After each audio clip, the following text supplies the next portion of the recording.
జై మహాకాళి. ఈ అనంత విశ్వంలో కంటికి కనిపించే భౌతిక ప్రపంచంతో పాటు కంటికి కనిపించని అతీత శక్తుల ప్రపంచం మరొకటి ఉంది. మానవ మేధస్సుకు, సామాన్య బుద్ధికి అందని ఎన్నో రహస్యాలను, శక్తులను తనలో దాచుకున్నదే మన ప్రాచీన తంత్రశాస్త్రం. ఈ తంత్ర మార్గంలో ఎన్నో సాత్విక, రాజసిక మరియు తామసిక సాధనలు ఉన్నాయి. వాటిలో కొన్ని శక్తులు సాధకుడికి త్వరగా ప్రసన్నమవుతాయి, కానీ వాటి వెనుక ఉండే కఠిన నియమాలు, ప్రమాదాలు ఊహించని విధంగా ఉంటాయి. అటువంటి అత్యంత శక్తివంతమైన, రహస్యమైన మరియు ఉగ్రమైన సాధనలలో ఒక తామసిక సాధన గురించి ఈరోజు మనము పూర్తిగా వివరంగా తంత్ర గ్రంథాల ఆధారంగా తెలుసుకోబోతున్నాము. అదే జలపిశాచిని సాధన. ఈ సాధన పేరు వినగానే చాలామంది భయాందోళనలకు గురవుతారు. మరికొందరు దీనిని కేవలము ఒక కల్పిత కథగా కొట్టిపారేస్తారు. కానీ తంత్రశాస్త్రంలోని నిగూఢ గ్రంథాలను పరిశీలిస్తే ఈ శక్తికి ఉన్న అపారమైన సామర్థ్యము, దీనిని సాధించే విధానం మరియు దీనివల్ల కలిగే పరిణామాలు ఎంత భయంకరంగా ఉంటాయో స్పష్టంగా ఈ పూర్తి వీడియో చూస్తే అర్థమవుతుంది. ఈ సాధన గురించి పూర్తిగా తెలుసుకునే ముందు ఒక ముఖ్యమైన విషయాన్ని మనం గమనించాలి. ఈ సమాచారం కేవలము తంత్రశాస్త్రంలో ఉన్న రహస్యాలను, ప్రాచీన గ్రంథాలలోని విజ్ఞానాన్ని మీకు పరిచయం చేయడానికి మాత్రమే ఉద్దేశించబడింది.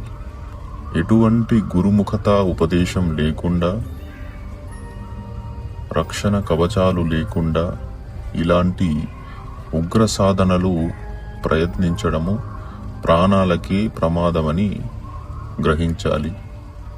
మొదటగా అసలు ఈ జలపిశాచిని అంటే ఎవరు, ఈ శక్తి ఎలా ఉద్భవిస్తుంది అనే విషయాన్ని మనము లోతుగా పరిశీలించాలి. సాధారణంగా మానవ జన్మ ముగిసిన తరువాత ఆత్మ తన కర్మలను బట్టి ఉన్నత లోకాలకు లేదా పితృలోకాలకు చేరుకుంటుంది. కానీ కొందరి జీవితాలు అనుకోని ప్రమాదాల వల్ల అర్థాంతరంగా ముగిసిపోతాయి. ముఖ్యంగా మనస్సులో తీరని కోరికలు, నెరవేరని ఆశలు, తీవ్రమైన వ్యామోహాలు మరియు రకరకాల బాధలతో ఉండి నీటిలో మునిగి గాని లేదా ఏదైనా ప్రమాదవశాత్తు జలంలో మరణించిన స్త్రీలు మరణానంతరము ఈ జలపిశాచిని యోనిని పొందుతాయి. ఇక్కడ వయస్సు కూడా చాలా ప్రాధాన్యత వహిస్తుంది.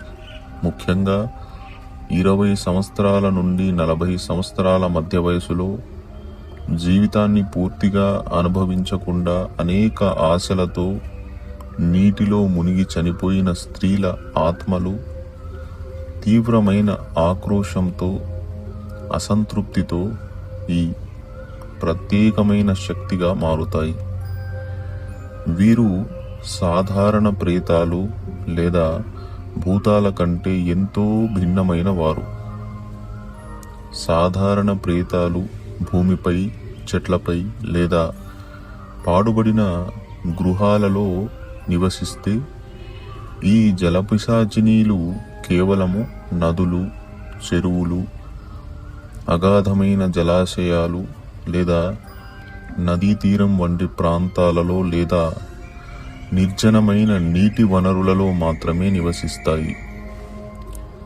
నీటి యొక్క చల్లదనం, ఆ జల గంభీరత వీరి శక్తిని మరింతగా పెంచుతాయి.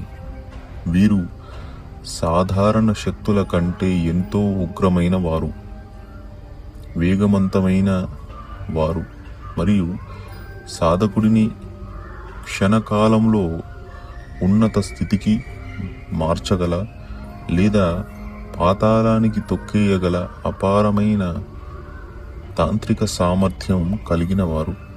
ఇంతటి ప్రమాదకరమైన ఉగ్రమైన సాధనను అసలు తాంత్రికులు లేదా సాధకులు ఎందుకు చేస్తారు, దీనివల్ల లభించే ప్రయోజనాలు ఏమిటి అనే ప్రశ్న ప్రతి ఒక్కరిలోనూ తలెత్తుతుంది.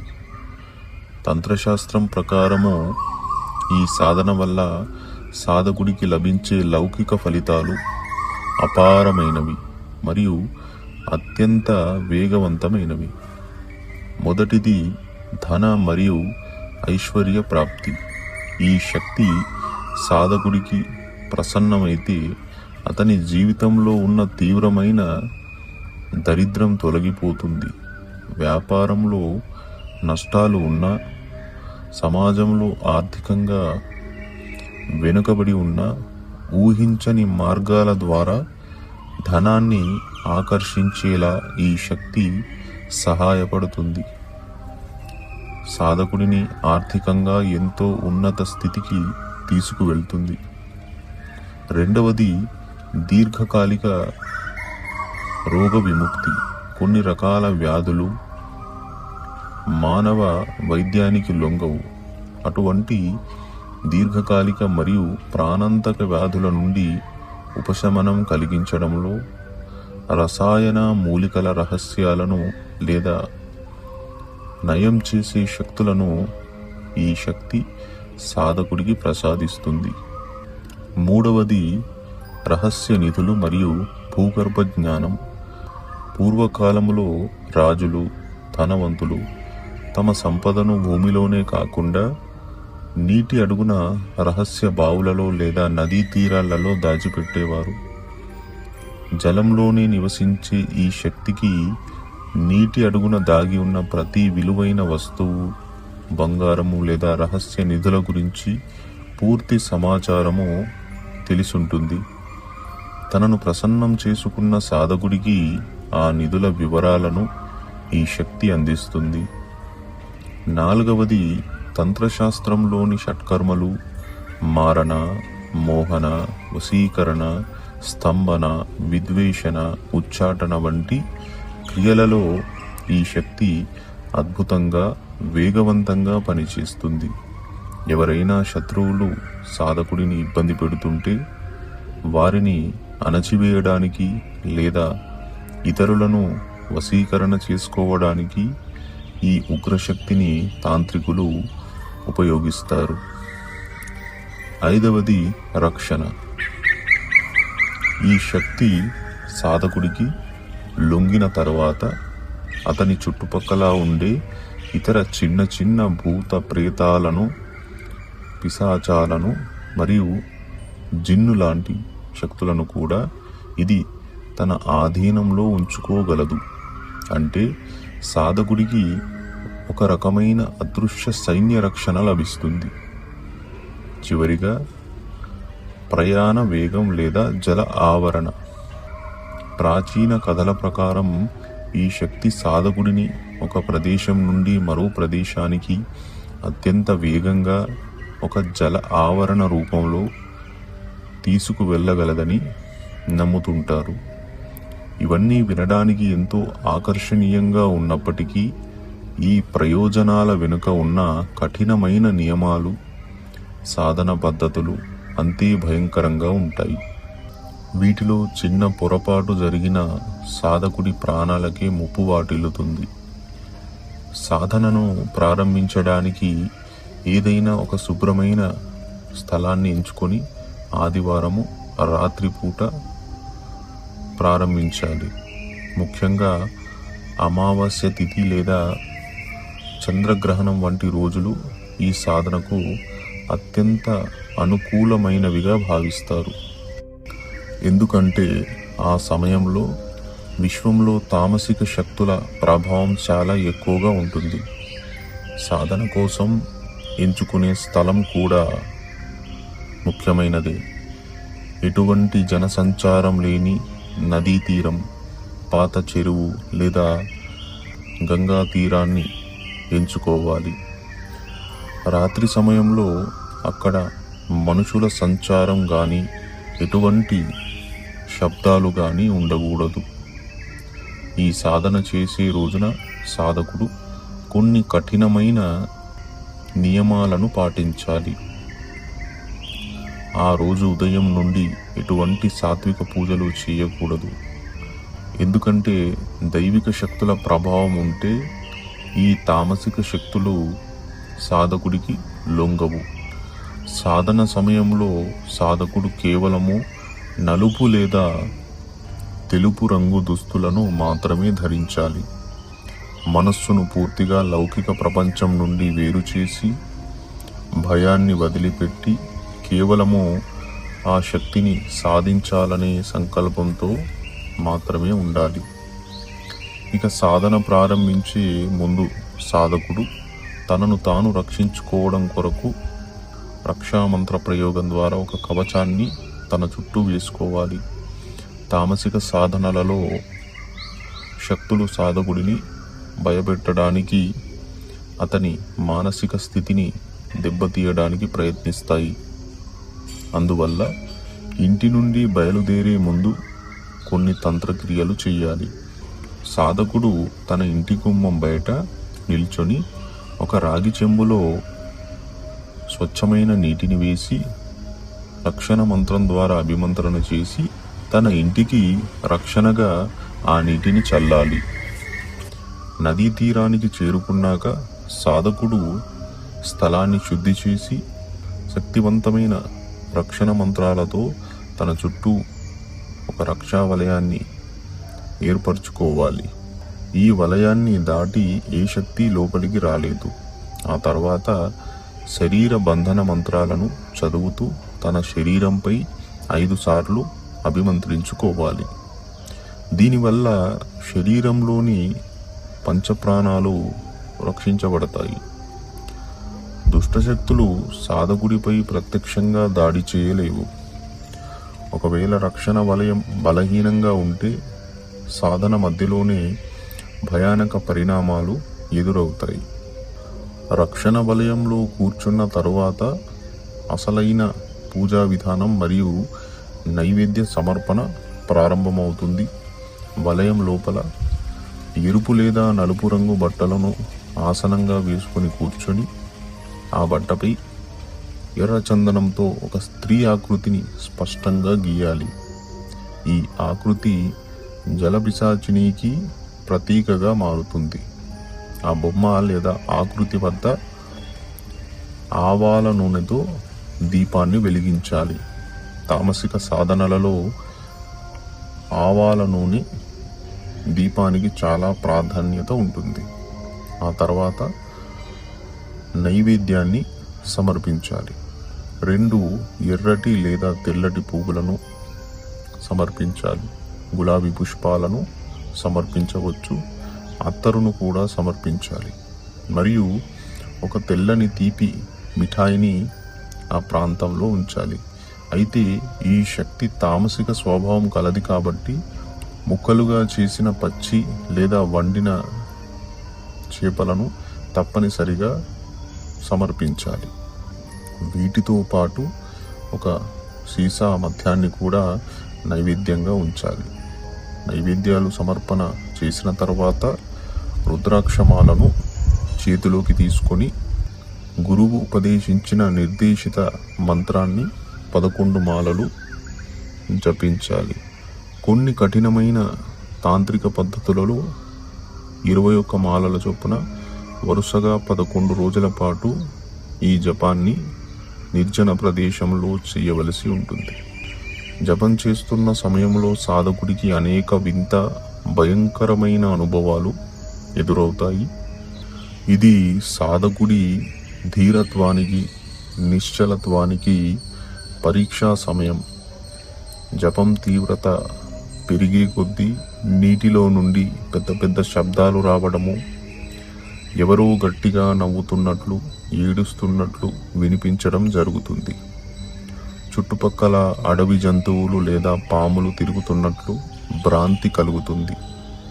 ఒక్కోసారి రక్షణ వలయం వెలుపల భయంకరమైన రూపాలు కనిపిస్తాయి.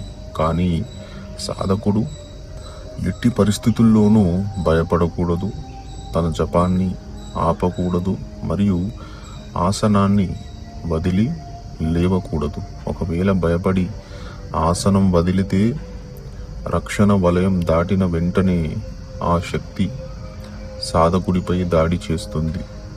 సాధన విజయవంతంగా పూర్తయ్యాక జపం ముగిసే సమయానికి ఆ నదీ జలాల నుండి లేదా దీపం వెలుగు నుండి ఆ శక్తి ఒక గాజు లాంటి పారదర్శకమైన, అత్యంత అందమైన లేదా భయంకరమైన స్త్రీ ఆకృతితో ప్రత్యక్షమవుతుంది.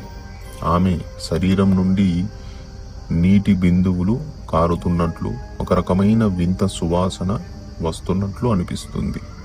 శక్తి ప్రత్యక్షమైన వెంటనే సాధకుడు తొందరపడి ఏదోటి మాట్లాడకూడదు. అత్యంత నిదానంగా, ధైర్యంగా ఆమె నుండి ప్రమాణాలు తీసుకోవాలి. తంత్రశాస్త్రంలో వచనాలు తీసుకోవడం చాలా ముఖ్యం. లేదంటే ఆ శక్తి సాధకుడిని ఎప్పుడైనా ఇబ్బంది పెట్టవచ్చు. మొదటి ప్రమాణం: నన్ను, నా కుటుంబాన్ని, నా వంశాన్ని నువ్వు ఎప్పుడూ ఎటువంటి ఇబ్బంది పెట్టకూడదు, మా ప్రాణాలకు హాని కలిగించకూడదు అని ప్రమాణం చేయించుకోవాలి. రెండవ ప్రమాణంగా: నేను ఏ సమయంలో ఏకాంతంగా నిన్ను పిలిచినా నువ్వు నా ముందుకు వచ్చి నేను చెప్పిన పనులను విశ్వాసంగా పూర్తి చెయ్యాలి అని కోరాలి. ఇలా కొన్ని వచనాలు పూర్తయిన తర్వాత ఆమెకు ధన్యవాదాలు తెలిపి సాధనను ముగించాలి. పూజా సామాగ్రిని అక్కడే వదిలిపెట్టి ఇంటికి తిరిగి వచ్చేటప్పుడు ఒక ముఖ్యమైన నియమాన్ని పాటించాలి. నదీ తీరం నుండి ఇంటికి వచ్చే దారిలో ఎట్టి పరిస్థితుల్లోనూ వెనక్కి తిరిగి చూడకూడదు. వెనుక నుండి భయంకరమైన శబ్దాలు వచ్చినా, మనకు అత్యంత ఆప్తులైన వారు పిలుస్తున్నట్లు అనిపించినా పట్టించుకోకుండా ముందుకు సాగాలి. ఇంటికి వచ్చి కాళ్ళు చేతులు కడుక్కున్న తర్వాతే సాధారణ స్థితికి రావాలి. ఈ జలపిశాచిని సాధన వినడానికి ఎంతో ఆసక్తికరంగా, అద్భుతమైన శక్తులను ఇచ్చేదిగా అనిపించినప్పటికీ ఇది అత్యంత ఉగ్రమైన, ప్రమాదకరమైన క్రియ అని మరొక్కసారి గుర్తుంచుకోవాలి. సరైన గురు మార్గదర్శకత్వం లేకుండా, రక్షణ మంత్రాలపై పట్టు లేకుండా, కేవలము కుతూహలంతో లేదా ధన వ్యామోహంతో దీనిని ప్రయత్నిస్తే ప్రాణాలకే ప్రమాదం. నిబంధనలలో చిన్న పొరపాటు జరిగినా, ప్రమాణాలు సరిగ్గా తీసుకోకపోయినా ఆ శక్తుల ప్రభావం వల్ల సాధకుడికి నీటి ద్వారానే, అంటే చెరువుల్లోనో నదుల్లోనో మునిగి వింతైన పద్ధతిలో మరణం సంభవించే అవకాశముందని తంత్ర గ్రంథాలు హెచ్చరిస్తున్నాయి. ప్రకృతిలోని ప్రతి శక్తికి ఒక నియమం ఉంటుంది. ఆ నియమాన్ని దాటి ప్రవర్తిస్తే ప్రకృతి మనల్ని శిక్షిస్తుంది. కాబట్టి ఈ శక్తుల గురించి విజ్ఞానాన్ని కేవలం సమాచారంగా మాత్రమే గ్రహించండి. సృష్టిలోని రహస్యాలను గౌరవించండి, కానీ ప్రాణాలను పణంగా పెట్టే సాహసాలు చేయకండి. ఈ సమాచారము మీకు తంత్రశాస్త్రంలోని నిగూఢ విషయాలపై ఒక అవగాహన కలిగించిందని ఆశిస్తున్నాము. జై మా కాళీ, జై శ్రీ మహాకాల్.